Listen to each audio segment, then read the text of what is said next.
Live pictures from the United Nations where the Security Council could vote on a temporary ceasefire in Syria. But we're learning that Russia is stalling. It comes as the opposition enclave of eastern Ghouta faces another day of brutal bombardment. Plus, they swore to protect but failed to enter. CNN has learned 4 law enforcement officers waited outside as the gunman killed 17 people at a Florida high school. And the demand for gun control continues. Many companies are cutting ties with the most powerful gun lobby group in the US. And... Did you like the movie? Yeah! I liked it. First time at a cinema. Nairobi students catch the Wakanda fever. Hello, I'm Lynda Kinkade. Welcome to CNN Newsroom.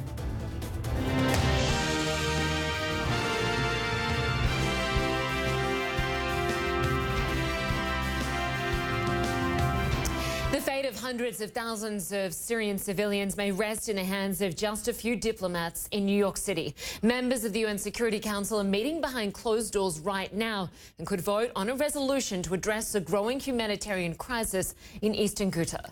The Council is trying to come to an agreement on a 30-day ceasefire in the rebel-held enclave that's under relentless bombardment from Russian-backed Syrian troops.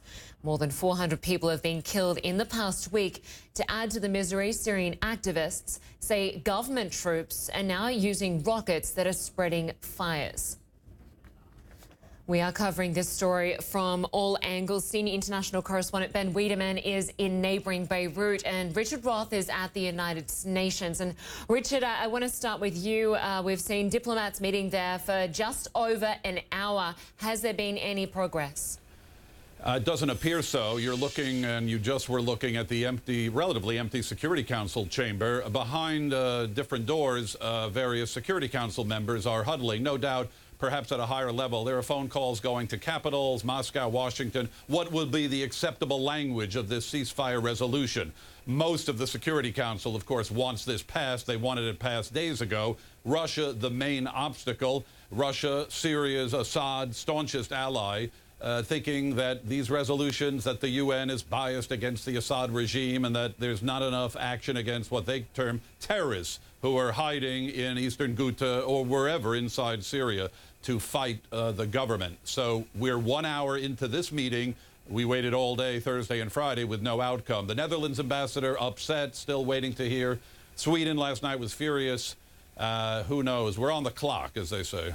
Certainly on the clock. And while these diplomats take their time to make a decision, Ben Wedeman, just give us a sense of how dire the situation is right now in eastern Ghouta. Lynda, it's been called the closest thing to hell on earth, and certainly the descriptions of the situation we're hearing from the eastern Ghouta would confirm that. People have been huddling now for some of them for more than a week in basements and tunnels that are dark. They're running short of food and clean water. Variety, more than a dozen medical facilities have been hit by Syrian government airstrikes and artillery barrages. The situation, to say is dire, is something of an understatement. Even before this latest surge of violence began, for instance, we were hearing that the cost of, for instance, bread is 15 times higher in the eastern Ghouta than it is in the nearby city of Damascus. And of course, the fire isn't going only one way. There were at least 5 artillery or rocket attacks from the eastern Ghouta onto the city of Damascus itself. It appears that the Syrian government and perhaps the Russians aren't in a hurry at this point to come to some sort of agreement on a 30-day humanitarian ceasefire. Their goal is to crush the resistance in the eastern Ghouta.